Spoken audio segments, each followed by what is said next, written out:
જી સાહેબ, એક CCTV viral થયા છે, કઈ રીતે આખી તપાસ સોંપવામાં આવી?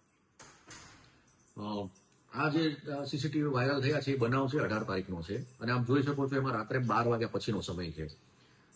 સ્થાનિક રહીશોની ફરિયાદોના આધારે ત્યાં જે પાનના ગલ્લા, ચાની લારીઓ છે અને ઈંડાની લારીઓ છે એ બધી લારીઓ 11:30 વાગે બંધ કરાવવાનું કામ પોલીસ કરે છે અને આ કામ છેલ્લા 1 અઠવાડિયાથી પોલીસ સતત સમજાવટથી કરી રહી છે.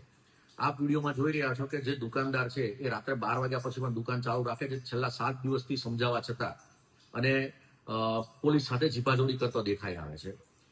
બરાબર, એટલે પોલીસે જે કામગીરી કરી છે એ પ્રજાના જાનમાલ માટે, એમની સલામતી માટે અને એમની સગવડતા માટે કરેલી છે.